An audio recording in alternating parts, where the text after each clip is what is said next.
Hey guys, Adam Savage here in my cave with another episode of Tested VR, and this one is, well, by the time we're done with this one, we're going to have gotten to the roots of everything I love about cosplay and where all that love began. So, the story starts in 1981 when my father takes me to see John Boorman's version of the King Arthur legend, Excalibur. It's impossible to overstate how important this movie is to me. It's a beautiful movie. If you haven't seen it, you should totally watch it. But the thing that captured 14-year-old me in the theater was the armor. The knights wearing these shining suits of armor. I just remember being overwhelmed by crowd scenes in which every human I could see in frame was clad in this gleaming, mirrored armor. It was intoxicating, the idea that someone actually built all this armor, both in the Middle Ages and then for this film. My father and I went on to build a suit of armor together for me that I wore to school on Halloween and promptly passed out in third period from heat exhaustion from basically wearing a toaster. But that began a lifelong obsession with armor. My dad took me to the armor room at the Metropolitan Museum of Art in New York City. Oh my God, walking in and seeing these horses with gleaming knights mounted on top of them that were really built for battle. It's not too much to say that I have been obsessed with armor my whole life since that moment. And every facet of armor has fascinated me. When I was working on Mythbusters, every time we needed a piece of safety equipment, I would research and go out and find and purchase the best version of every piece of safety equipment we needed so that I could have my own personal version. Now, part of that is because for safety reasons, it makes sense for me to have control over my safety equipment and be able to make it as comfortable as possible, but also it's armor. When you put on a fire suit, like a proximity suit, an illuminized set of turnout gear that firemen wear, you are literally invincible to flames for the period of time you're wearing that. It's like a superhero suit. I also love space and spacesuits. And what are spacesuits but anthropomorphic spaceships? That is, spaceships in the shape of our bodies that protect us from the vacuum of space. They are also armor. It turns out that everything I love about cosplay is about armor and protection. And it's not too much to even go deeper and say that it all begins with this piece of armor, the gauntlet. This is an incredibly complex piece of armor, almost as complex as your hand, which would follow. 1/4 of all the bones in your body are in your hands.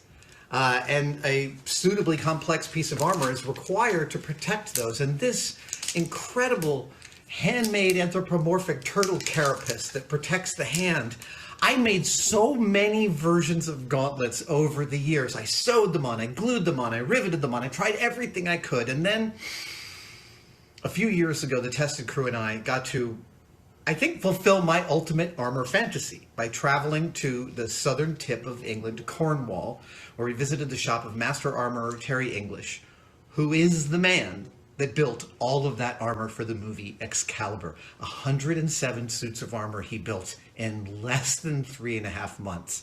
An achievement that still makes me tired even thinking about it, and I wasn't there. Terry, well, I got to act as Terry's assistant for 8 days while he made me the suit of armor of my dreams, inspired by King Arthur from the movie Excalibur. And I don't think there's anything more for me to do here in this video except to go put it on and come back and talk about it. So give me a second.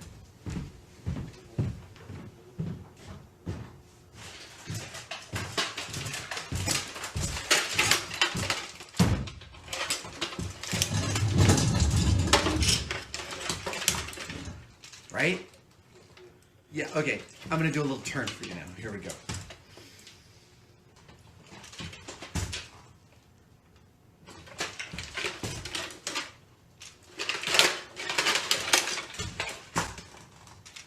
A few heroic poses.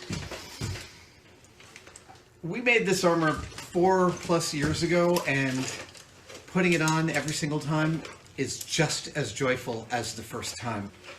It is rare in my collection of objects that I obtain one that kind of clears out my desire for any more of that object. But this armor does that. Like, I don't need any more knightly armor than this. This is literally like the pinnacle for me of armor design and execution. And I know there are parts of this that encompass the whole history of European armor. This is like pieces that are 13th century, 15th century, 14th century. It doesn't matter. The cohesive whole makes, to me, a platonic ideal of what I think of when I think of a knight. Now, this armor is all hammered out of aluminum because it's movie armor. It's made to be lightweight. The actors can't be running around and getting exhausted and, like I did, passing out of heat exhaustion. So the armor needs to actually have more mobility. But I will tell you, this is surprisingly comfortable. And I know I'm making a lot of noise when I do this, but like, I'd like to show you, like, I have full range of my hands. A lot of people wonder when they look at pictures of knights in shining armor how heavy that armor was, and that's not actually the right question. The answer is usually 60 to 70 pounds, but the real question is how comfortable was it?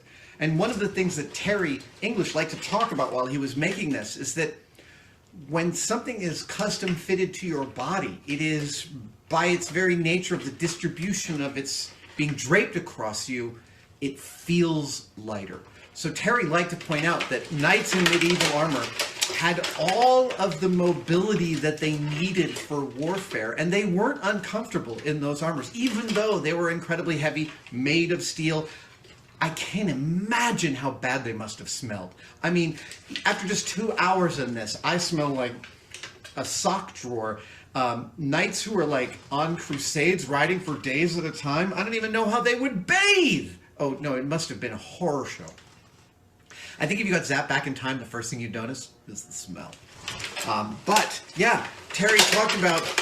We played a game of billiards while I was wearing the armor, and I actually did okay. Now, to complete this costume, a few years ago, I made Excalibur, my version of Excalibur from John Boorman's film. I hand ground the blade out of aluminum. I made the grip and the guard and the pommel out of brass and silver wire. And this is also commensurate with my making of a suit of armor in high school. I also grabbed a slat from some wood lattice we had in the basement, and I made myself my first Excalibur. So they're like, this suit and this sword absolutely are a direct link to 14-year-old me back in 1981. And yeah, there's part of me that like wants to go back and tell that 14-year-old, dude, one day you're going to wear the real thing. I've been thrown off a horse in this armor, and it was no worse for the wear. In fact, our stuntman on a little film we made with this armor, Shane, actually picked me up and threw me in this armor, I think 16 times when we were filming a little film with it at Weta Workshop. And it is no worse for the wear. Even made of aluminum, it is a pretty robust set of armor. Not that I'd go to battle in this. No. But I feel like I could. If it looks like I'm having fun wearing it, I'll tell you I'm having twice as much fun as it looks like. Oh, right. Okay, there's one other aspect of this that I particularly geeked out about, and that is the armor mark. Now, if you were to buy armor in the 13th, 14th century, actually any time, the armor would put their maker's mark on your armor if it was a particularly good shop, and Terry is no exception. Terry has an armor mark. I have witnessed this armor mark on pictures and auction photos, and I've seen some of the original pieces before I got this one, and I always obsessed over his little chevron with the crown on top, his little T, and he did one extra thing for his armor mark on this suit. Now, every piece of armor is stamped with his mark, but he made sure on each stamp on this armor to include the letter A underneath it because I was his assistant. That is a mighty generous thing for Master Armorer Terry English to do for me, and I will be forever grateful. It is rare that you can find the original piece. It's even rarer that you can find the original maker to replicate a piece that you are obsessed with, but to assist them in making something that is inspired by your favorite movie of all time so that you can wear it. It's a good feeling. there you have it. The full Monty.